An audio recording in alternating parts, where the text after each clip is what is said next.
Namaste, and welcome to our continuing series, Evenings with Sraddhalu. And Sraddhalu, in the early days of Oroville, the early 70s, when your teacher, MP Pandit, would come out each week and speak to us on the integral yoga, he often spoke to me about the importance of satsang in our daily life. It would be nice if we could start with that. What did he tell you? He told me it was absolutely critical for Oroville that we have this satsang weekly, that there should be no breaks in it, because he translated it for me as company of the holy. I don't know how you would translate it, but that's the way he put it, and it meant so much to me that we had each week in the Matrimandir Gardens nursery a reading of Savitri, and different people would come. Sometimes I would also read it in the area mother named Peace, which is long before the beginning of the Matrimandir started. And it was a Keat structure, all Keat, and there were a number of rooms, and we had a little meditation room where I would read Savitri and where he would come, and occasionally Aurobindo Vasu. These were the only people who came out to speak to Orovillians about the yoga. And then we would have an evening of music once a week also in the Matrimandir nursery. Higher music, classical music. We also had people who played classical guitar. It was a very special time, because no matter how difficult it was for us physically, the joy of knowing and feeling that Mother was with us at every moment, we cannot overstate this, the importance of this. Now, of course, many of us feel her in a different way. Not so much the actual physical contact that we felt we had with her then, but maybe in a wider sense, I would say. So, satsang. Yes. And the form of the satsang, of course, can be many. Satsang, the word in Sanskrit, is sat and sang. Sat would represent the truth, the divine, the sacred, holy. Sang is collective, community.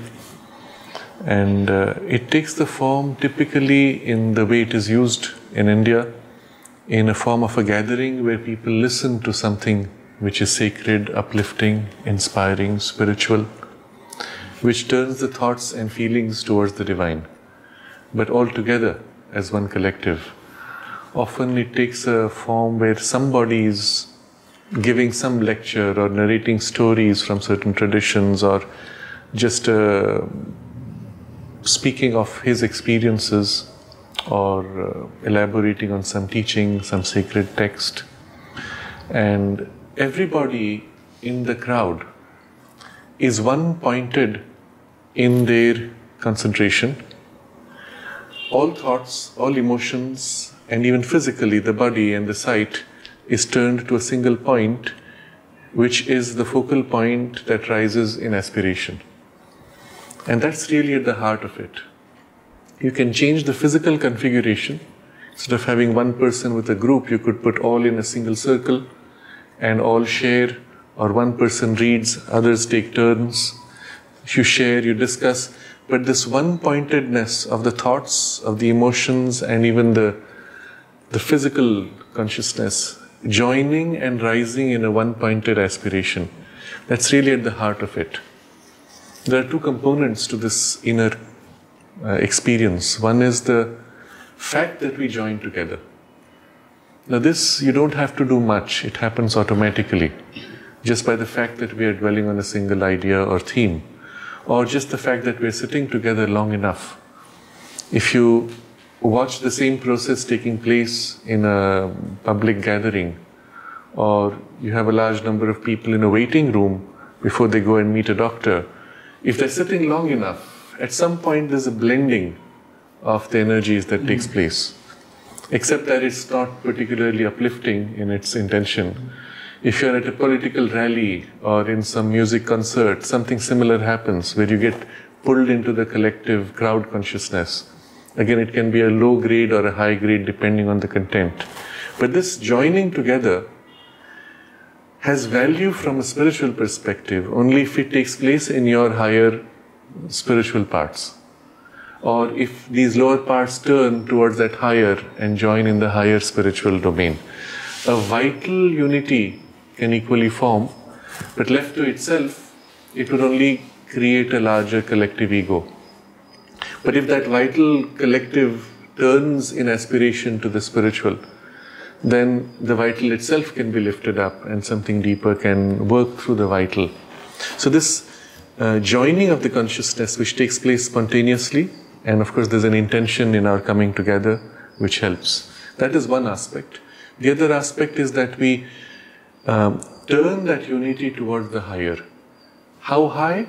Whatever for us at that moment is the highest that resonates in our current capacity. How important is silence in the group? The silence creates the receptive base. When the consciousness turns in this one-pointed aspiration, there is always the response. Immediately. The question is, can we receive it? To the extent that our consciousness and even the collective consciousness is holding a container that is silent, it can fill you, us as a group, with something more valuable, more profound, more deep, more intense, even a great power if necessary for the work, or a light of consciousness. The mother's presence can then fill us as a container, as a group, as a collective holder of what she has to manifest. The silence and the purity of our intention, these would be the two things that make the container capable of receiving. But in the one-pointedness, as we rise, we need not aim for the highest, which might be too abstract, but for us at this moment, that which represents the highest practical. So let's say as a collective, we are all working, and we take the example of Oroville when the work was much more physical in the early days. So you cannot at that point be thinking of a higher abstract community framework which is not yet in place. Your minds are much more dwelling on the current physical structures. Well, at that point, in your body consciousness, with this struggle of the effort you have done, what's the highest that to you represents something tangible, real, and even practically meaningful? It can simply be dwelling on the mother, or the message she has for what Oroville represents, the ideal of Oroville, or why we have come to Oroville, or our individual or collective ideal of our life, an aspiration of our life, whatever form it may take, some form of dwelling on the divine. And then the collective vessel then becomes the container that receives.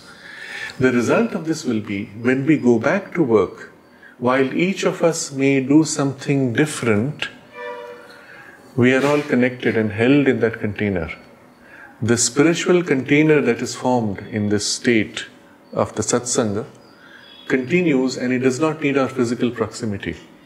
It continues to act even when we are spread out, and without our knowing, we tend to be spontaneously in harmony with everybody else, but a harmony which is not primarily vital but primarily spiritual.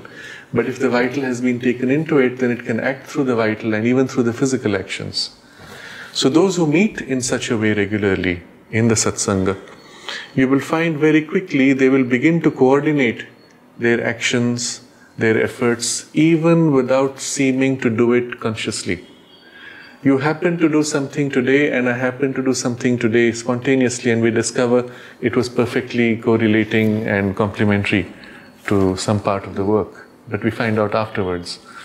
And all of these things can begin to happen naturally. Wherever our goal is to manifest a higher ideal than the current norm of humanity, such a framework of Satsanga is of immense value. and we may even say essential. Because the thing you're trying to manifest is not already a part of our consciousness, and an effort needs to be made to align to it and to invoke it. In contrast, if the goal was simply to replicate what is already well practiced, then you will find in many companies, let's say an engineering company or a construction company, or where they are practiced in what they do, everything moves smoothly, automatically, almost effortlessly, because everyone knows their job, they keep doing it, they do the minimum of external coordination. But even there, the effective team is one which has developed such a collective identification at the level of the vital or the mental. For a spiritual goal, this is not enough. There has to be the spiritual origin, and then if the mental and vital are aligned, then you have an extraordinary team. So these groups in business that have meditation rooms and gatherings like that, it's not high enough. It depends on what they mean by meditation. So if a company has a meditation for de-stressing, for optimizing your work efficiency, or for bringing in a little bit of novelty, of creativity, well, it's not aiming at a spiritual ideal, but still at a mental or some part of the mind turning to some ideal. You have created a collective and a container which makes the team that much more efficient and effective. These two things we have to distinguish. Efficiency is one thing, effectivity is another. And from mother's perspective, effectivity is more important than efficiency. You say we can very efficiently destroy ourselves or destroy the environment. It was a big word if you go back about 40 or 50 years ago. It was a big word. Everyone wanted to be efficient because that was the in thing to do. And in the solar energy department of the ashram, Dr. Chamanlal Gupta was heading it. And he had asked the mother for a message for efficiency. And mother wrote a message. Mother wrote a message, blessings for effectivity. And so when he got that, he said he was very disappointed. I wanted efficiency. What happened? And then he thought about it. And then it struck him that what she had given was so much more valuable. Effectivity. That you can be effective in your work, in the outcome that you seek. And especially when trying to manifest a higher ideal, to be effective in the action. So all of that gets amplified, both efficiency and effectivity. So in a company they may do that with a lesser objective. It may or may not have a spiritual component or just touch a little bit of something. But still, if they do bring in the spiritual content, and very few people could do that, obviously it means the entire team is aligned to something of that spiritual consciousness, then the whole thing can be enormously amplified. Does there have to be a leader, or can it just form spontaneously? In the minimum required, the leader is that center, the ideal, the divine. And we have all aligned ourselves to that ideal, and we can become now effective instruments for that. And there the leadership exists. For a project such as Oroville, on the scale of Oroville, that's the true leadership, always. But it means everybody must consciously, at least in thought or in feeling or intention, open or align to or make reference to that leadership. In the absence of that, or in the absence of the ability to be able to align to that, you have a physical representation of leadership and a physical center for a minimum coordination, that we don't end up in complete disarray. Considering the wide variation of humanity and the wide variation of the capacity to respond to a higher inspiration or intuition, a physical focus at least becomes absolutely necessary. But that's only a limitation of the human consciousness in the collective. If we were all sufficiently awake and conscious and in alignment, in sincerity and goodwill, we didn't need a physical leader. Now, not having enough of that, it has to represent itself in some unit, some focus. That leadership could be a person, It could be a representative leadership from the collectivity, which could rotate. There are many variations that could be done. But it should represent for what the community considers or can feel its highest poise. Otherwise, it would not be true leadership. If you pick the most mean and petty and incompetent person and put him in leadership, he'll only pull it down. So it's obvious, by taking an exaggerated extreme, it's obvious you need to pick the most wide, the most centered, sincere, pure, would be the references at least, in consciousness, to be at that center.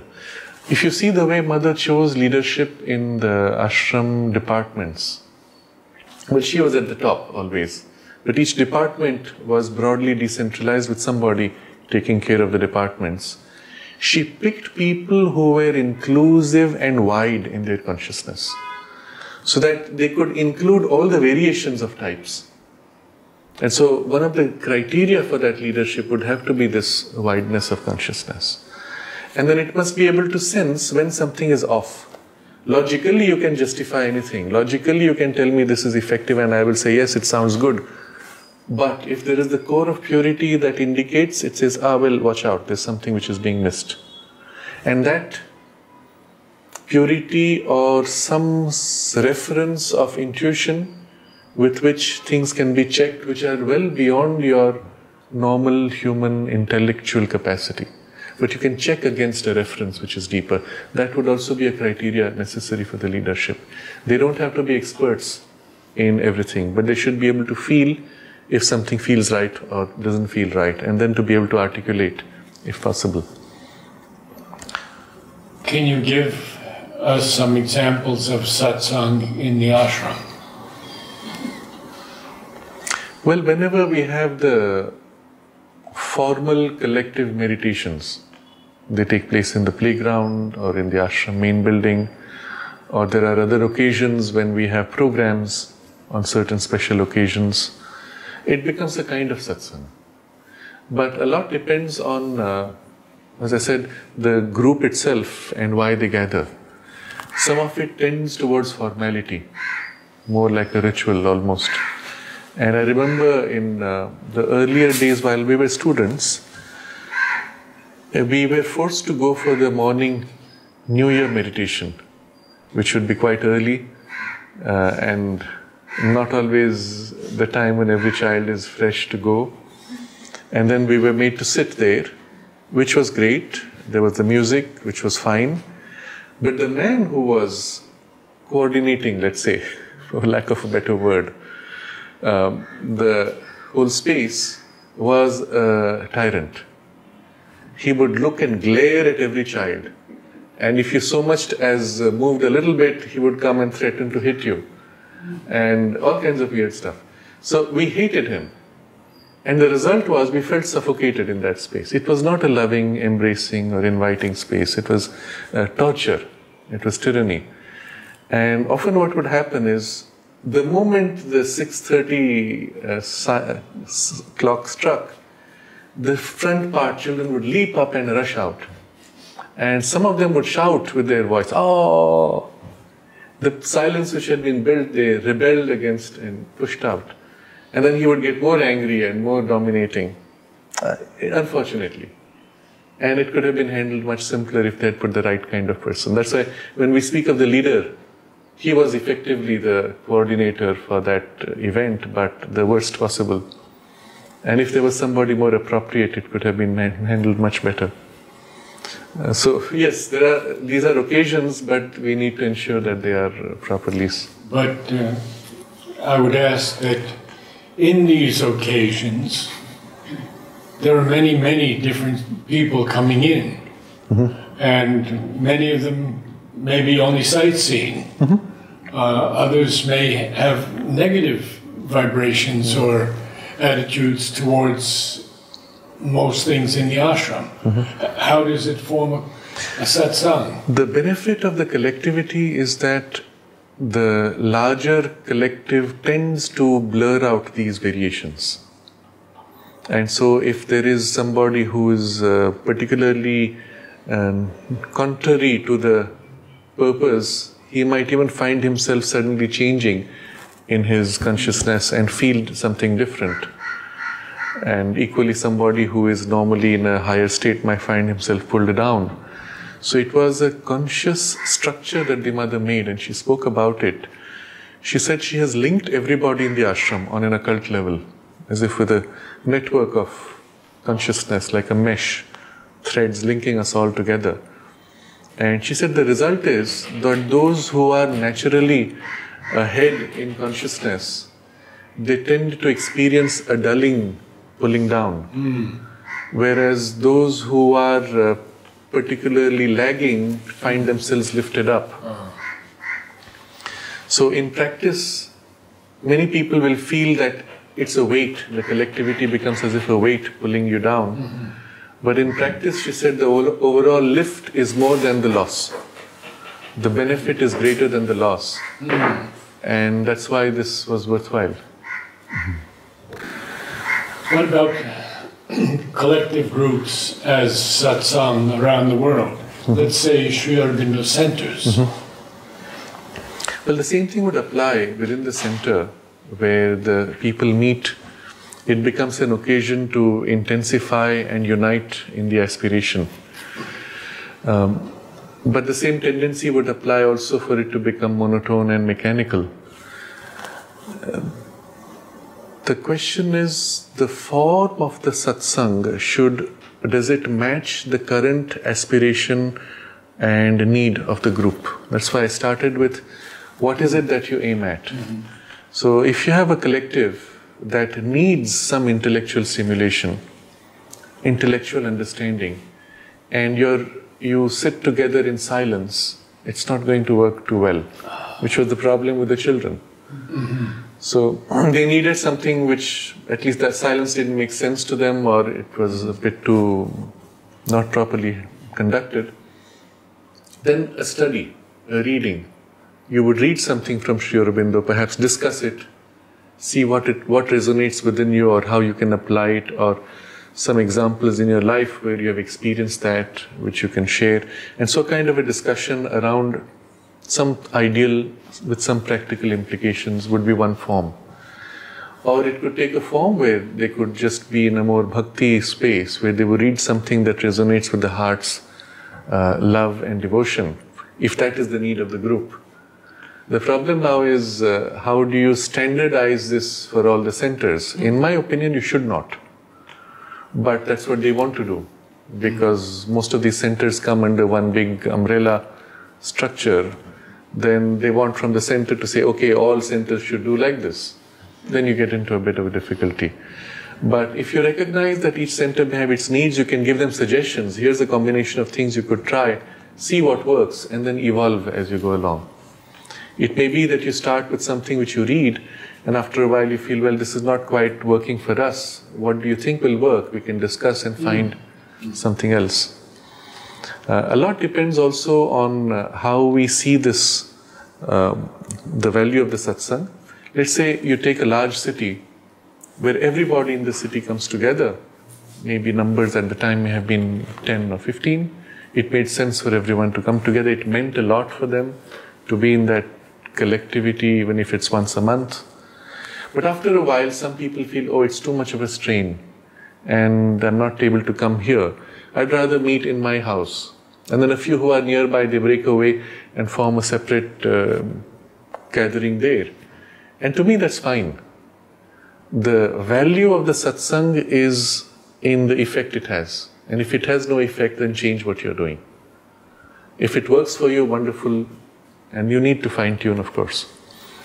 So I would say in a large city, many small groups may break out and form their own collectives. One need not see in it anything negative. Often what happens is there's some part that wants to centralize the power. And they feel, no, we are the official center. You should not be meeting separately. And these are petty human differences. But many such gatherings, and each should have goodwill for all the others, because we are all working together. And perhaps once a year we can all gather in one place and have a larger gathering. There are ways in which this can be managed. If we hold the objective of the satsang with clarity, then the form of it can be played with until we find something that works. To go back to Oroville for a moment, there are many people who are coming there who know nothing about Sri Aurobindo, or they may have heard the name, and yet there's an interest. So how do we embrace them? I would ask them, what is your interest? There are some who come for the newfangled architecture, something outrageously different and new. There are some who come for the cultural aspects of arts, others who come with an interest in the social aspect of it. For some, the spiritual interest is much stronger. The ecological interest could be another aspect. So one would begin with that which for them is most important, which for them represents the closest point of contact with the large body of knowledge, experience and consciousness that Sri Aurobindo represents. And so start with that which touches you. And then from there, as you go along a little more, oh, I didn't know there's that also, and that interests me, and you broaden out.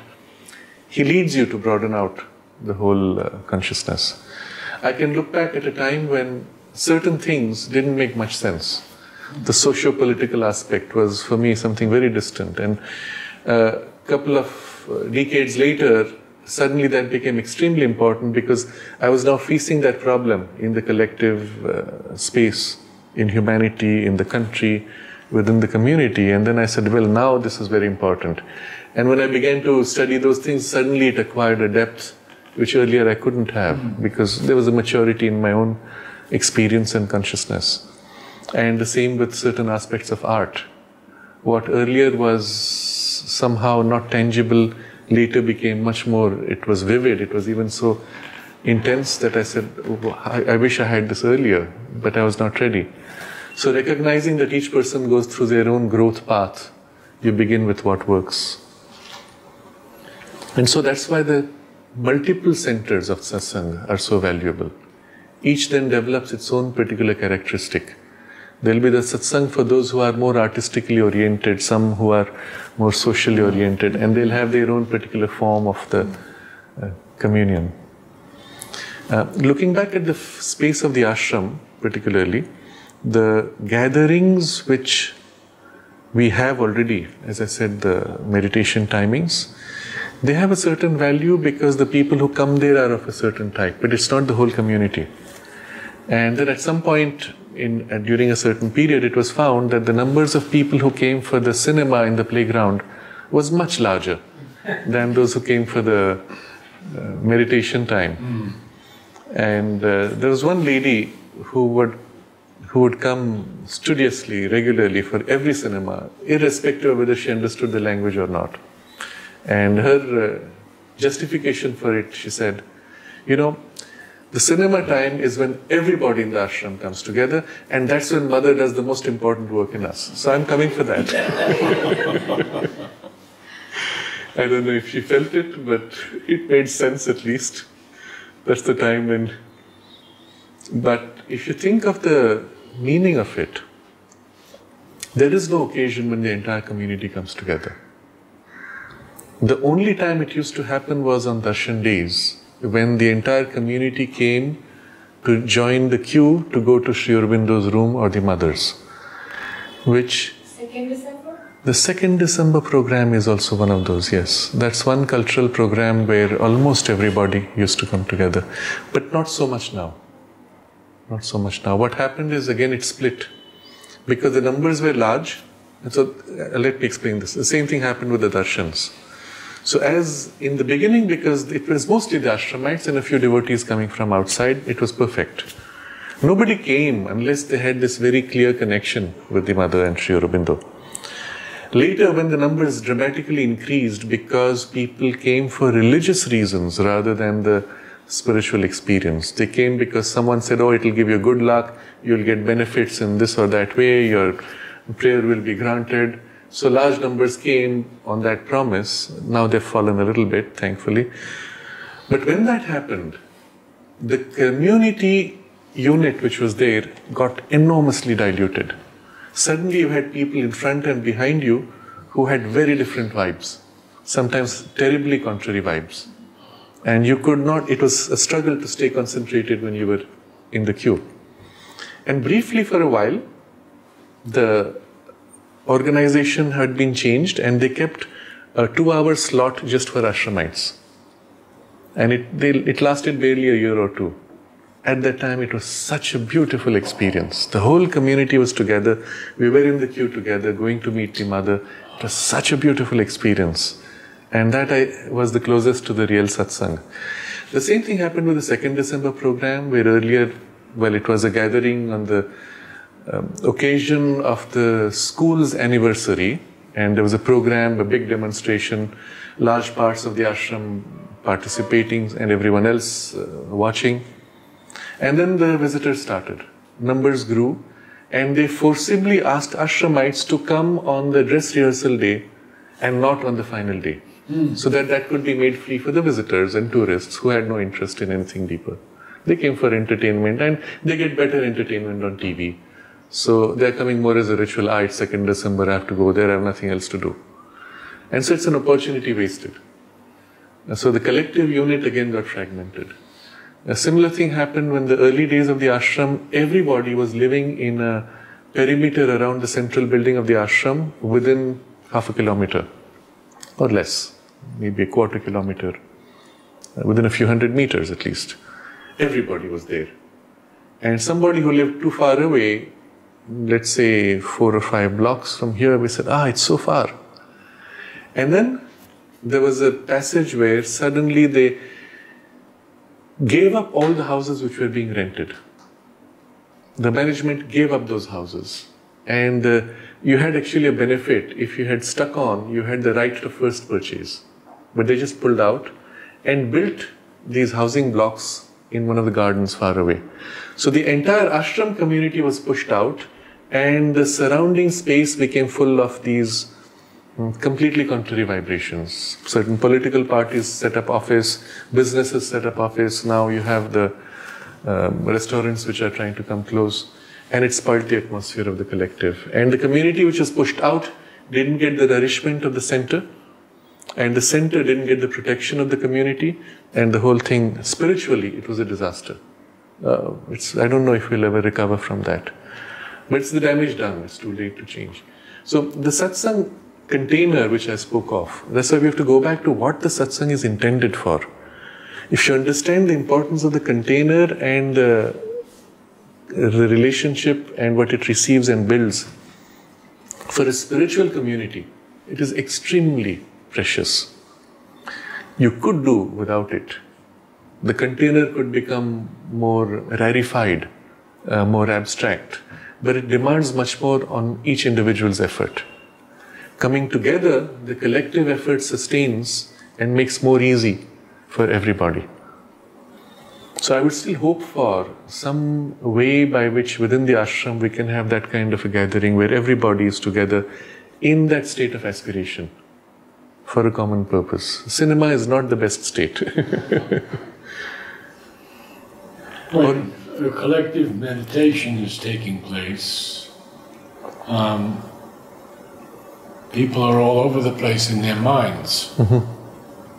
We don't find anymore that one pointed concentration. Yes. There are two reasons for this. The first and most important reason is that we have never bothered to learn how to meditate, or it has not been taught.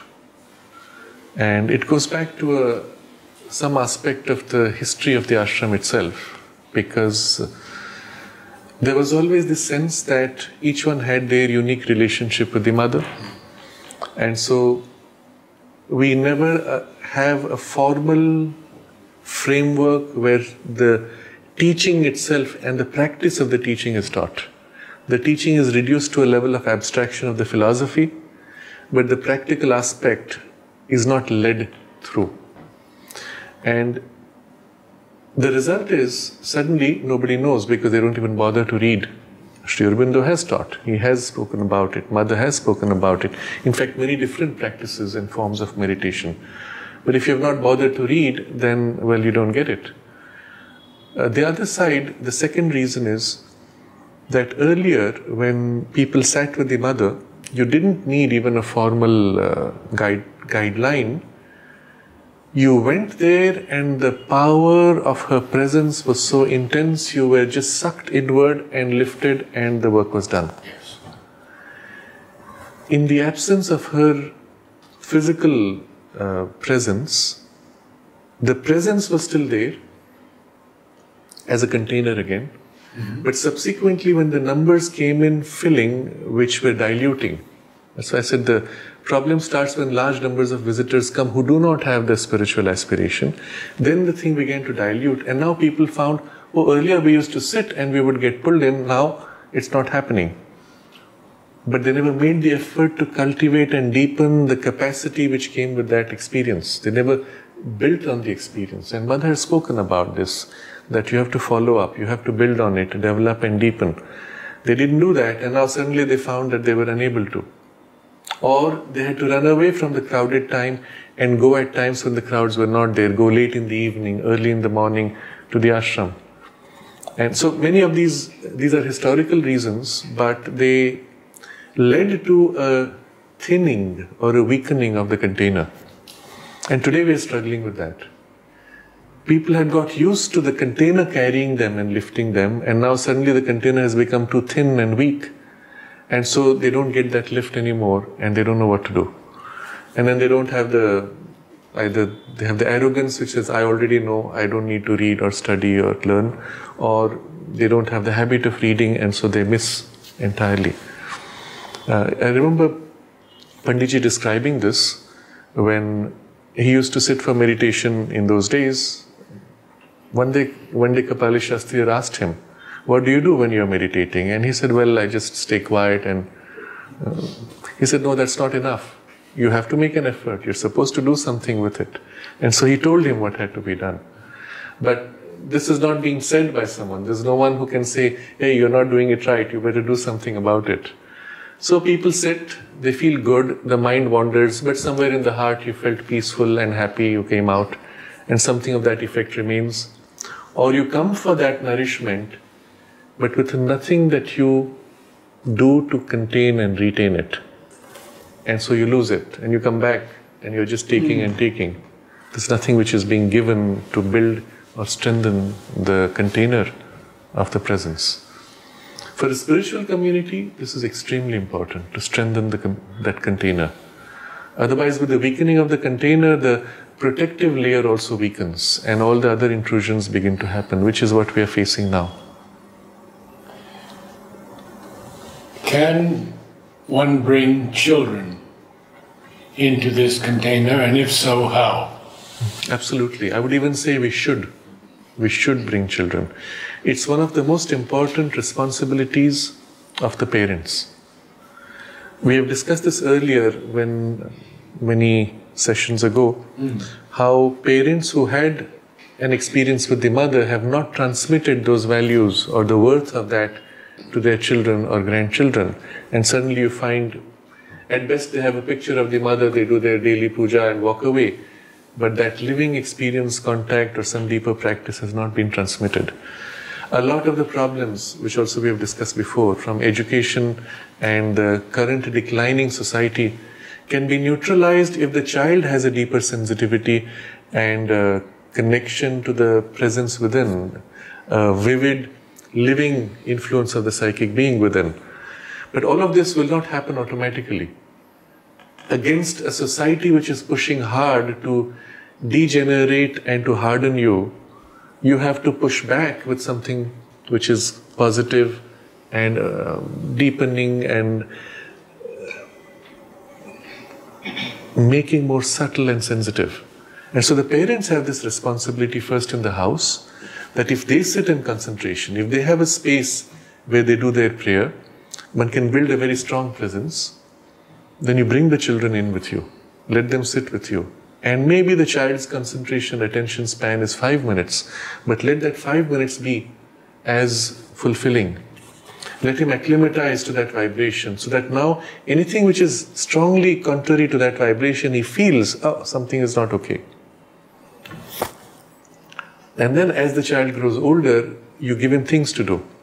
Now you will repeat this mantra. So we have often initiations at certain ages. When you are 12, you are given a certain initiation of the Gayatri mantra. You are given responsibility and authority. You say, oh, now you are a young man.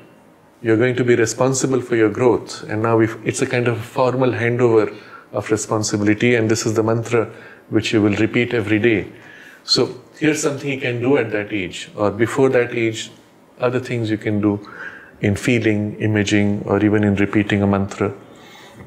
As they grow still older, you may teach them certain practices of concentration and meditation, which he can then utilize. By then, the power of concentration is also developed, and so on. But that kind of teaching has to be done. Otherwise, you are leaving them open to all the contrary influences. So it's the parents' responsibility.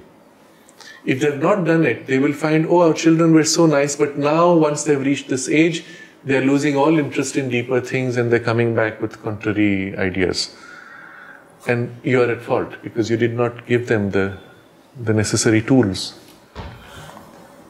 So I have two things to ask you. One is about these young students who come from Mumbai specifically for this concentration, for this satsang. And the other is, what about the ashram students who are here without family, many of them? How do we achieve this? It's fascinating to see how people who have had no exposure before, or let's say limited exposure of some kind, they can come into this space and suddenly experience something so profound and life-changing. Some kind of preparation has to have been made, otherwise you cannot get that kind of a powerful impact. But on the other hand, people who have grown up here, they tend almost to become insular to the gift which is given. And the mother has commented on this many times. She said, you don't realize how fortunate you are for the facilities given to you. Because you grow up thinking, oh, this is how the world is, this is how it should be everywhere. And then it's only when you step out of this space and see how things are, you realize, my God, this is so valuable. But at that point, you've got so used to it that you don't notice and you don't care. I remember when we were still young, it must be about 11, we were 11 or so. There was a young boy who had come into the school. So obviously at that point your reading skills are not so strong. And he's looking at a picture where there's the mother and then there is some quotation and there's it's written the mother. And he looks at it and tries to read and says, the moti. Moti means plump, fat. The moti. And now that I look back, I think I realized that nobody had ever said, they put these pictures and quotations, but nobody really turned it into something meaningful. It was just there. And after a while, it becomes like the wall color. You stop noticing it. Oh, it's changing every week. Oh yeah, nice picture. But what is it? Why is it being written? Some beautiful quotations, beautiful handwriting. But beyond that, you read it and there are words in there which you don't know anything about. So when we were in one of the classes, age 10, 11, there was one teacher who was one of the most extraordinary teachers, Amita Sen. One of the most extraordinary ever. And one of the things she was doing, she was trying to see how these elements could be brought into the children. And she was experimenting. I can see now, looking back. So one of the things she did was, we would all sit together in one classroom, where all other classes, each teacher sat with a cluster of children, 8 to 10 children typically, in the classroom. And then morning there's the music, which is played for 5 minutes through the loudspeaker system. Everyone closes their eyes, daydreaming, music stops, you start your class. So she brought all 3 batches which were under her coordination. She brought them all together in one room. So we would sit there and then she would recite maybe a 1-line or 2-line quotation, poem, some statement, something from Savitri, and she would make us learn by heart, and she would comment on the meaning of it.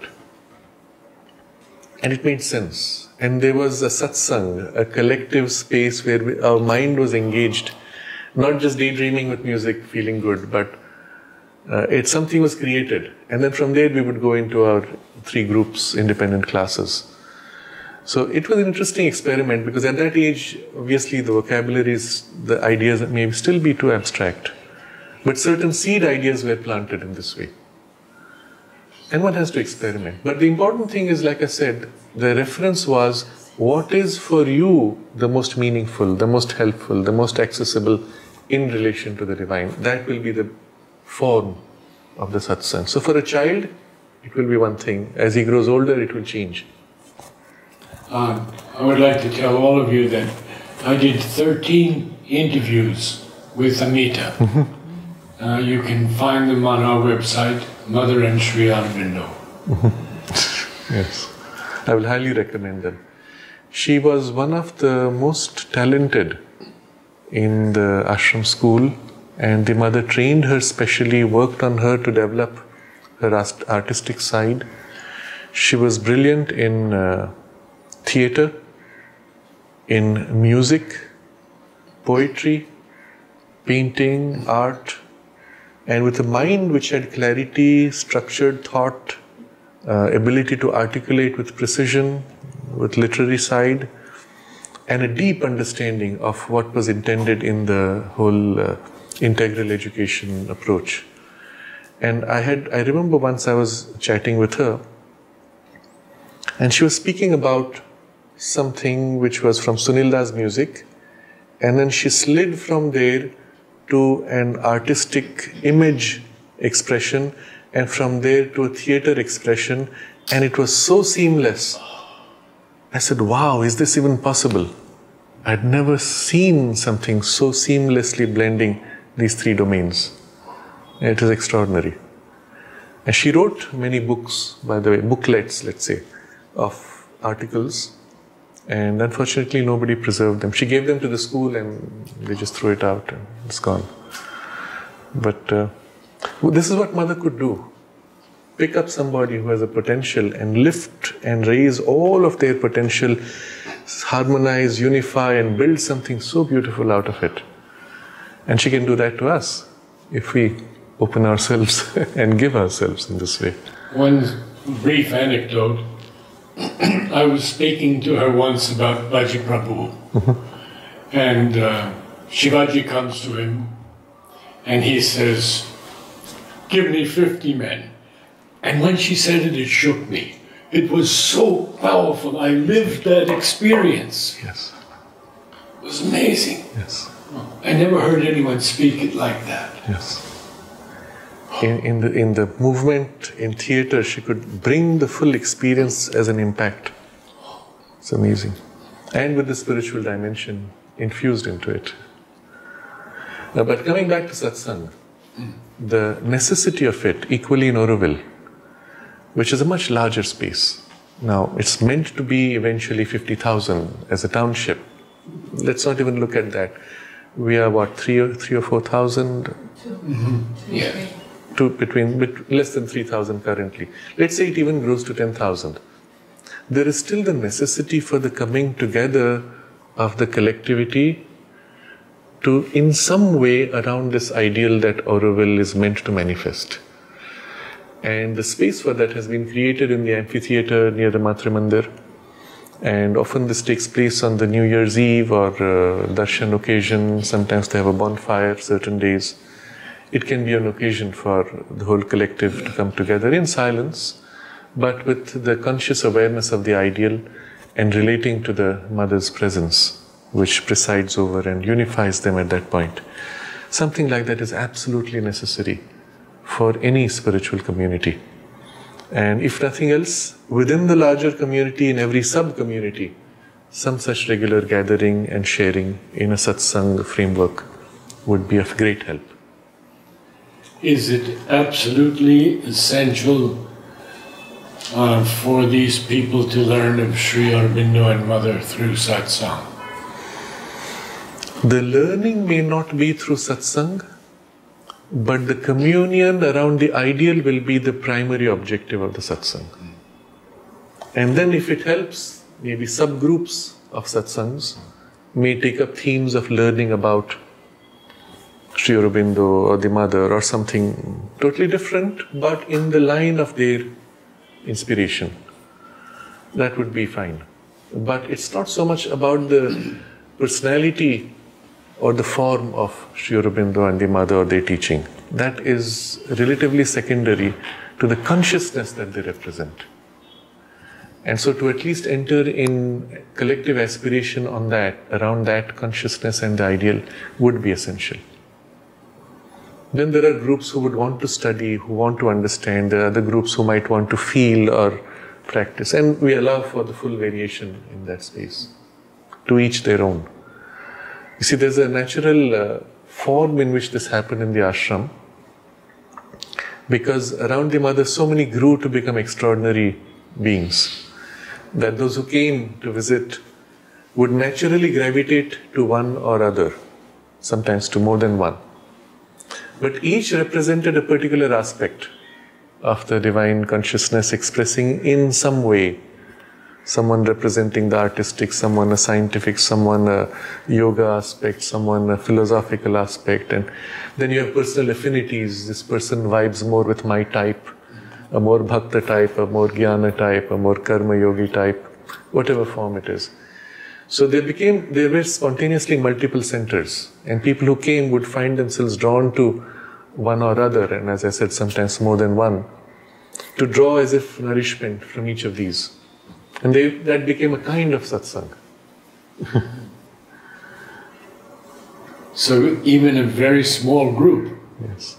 Just how many people minimum for a satsang? Mother spoke of a center requiring a minimum of 5 people. And I suppose the number is symbolic, but I would say that would be a principle to follow.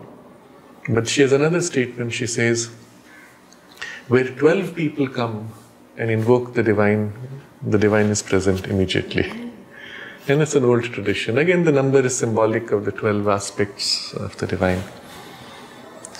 But today we have something which is unique, which was not present then, or which was present in a more subtle way. And that is the possibility of a virtual community and a virtual satsang, where people sitting in different physical locations can tune in at the same time and connect to the same ideal, the same consciousness and presence, even though physically they are at different locations. And it takes at first a while. It helps if you isolate yourself in some way from the immediate physical appearance. Let's say you're in your house, in a city, and in your room, and you come online for something which is happening in a collective sharing of this kind. It's helpful that you enter a state or a space where you forget where you are and can concentrate fully on this. If you have a large screen, that helps you to immerse, and either you're watching something, someone, or there's a multiple faces which appear on the screen, and there's something shared, and so on. You meditate together, you discuss something, and then you disengage. During that, you can all feel deeply connected. And it's a virtual satsang, virtually in space, but in consciousness terms as vivid as if we were all together in one room. And this is doable, and I would encourage those who have no other access to do this. But if you're working in a team, it is helpful to be together in a physical space, because then you have also the spiritual consciousness filling the container of the mind, the vital, and the physical also. That makes for the effective teamwork. Wonderful. Thank you. Thank you. Namaste. Namaste.